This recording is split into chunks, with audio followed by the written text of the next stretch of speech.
Bonsoir, le flash des informations pour ce lundi 19 mai. L'affaire d'homicide involontaire impliquant deux policiers a été renvoyée au mois de décembre 2025 par la Cour suprême. L'interprète qui assiste le médecin légiste ne sera pas disponible.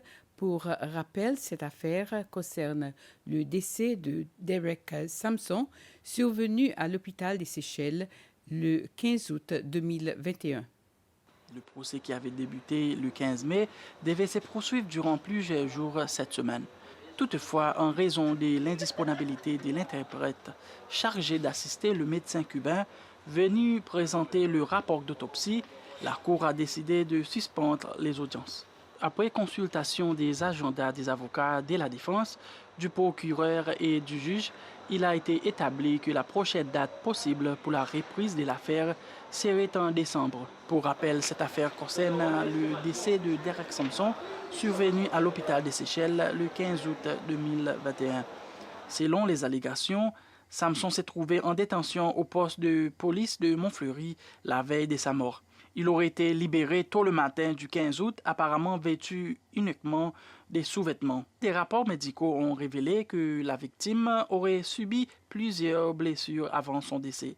5 officiers de police avaient initialement été suspendus dans le cadre de cette affaire. 2 d'entre eux sont désormais officiellement poursuivis pour homicide involontaire. Il s'agit du sergent Jacques-Francis Tyran et du constable Alix Letourdi.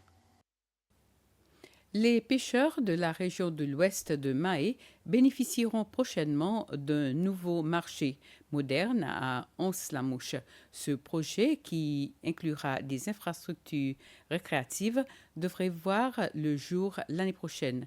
Le projet est actuellement dans la phase d'appel d'offres et les travaux devraient débuter au mois de juillet.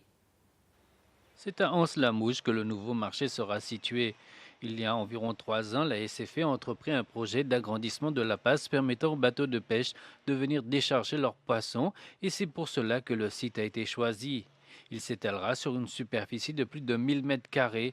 C'est l'autorité des pêches des Seychelles, SFE, qui dirige cette initiative avec un financement de l'Union européenne. Le marché vise à offrir un espace fonctionnel et sécurisé pour les activités liées à la pêche tout en créant un lieu de vie et de détente pour la communauté locale. Un centre de plongée devrait également voir le jour dans ce marché. Selon Nel Richard, chef de projet à la SFE, le projet est actuellement en phase d'appel d'offres. Il s'agit d'une infrastructure qui ne se limitera pas que à la vente de poissons. L'espace comprendra aussi des facilités récréatives destinées aux pêcheurs et aux habitants de la région, a-t-il précisé. L'initiative s'inscrit dans le cadre des efforts continus pour moderniser les infrastructures de pêche à travers le pays, tout en intégrant des éléments de développement durable et communautaire.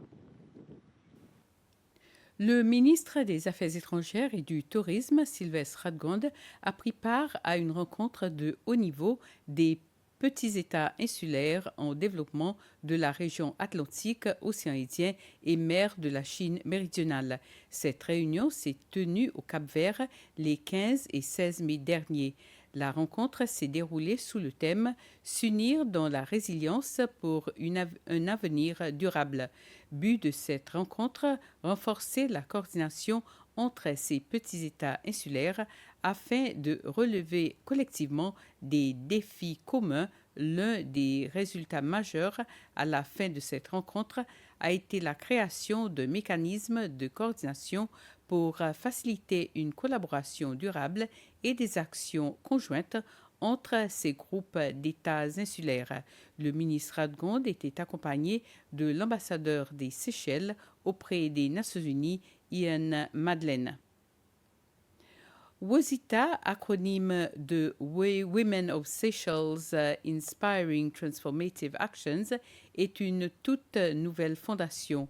Le comité exécutif de la fondation a récemment tenu sa première assemblée générale annuelle afin de présenter l'organisation à ses membres et de partager des objectifs.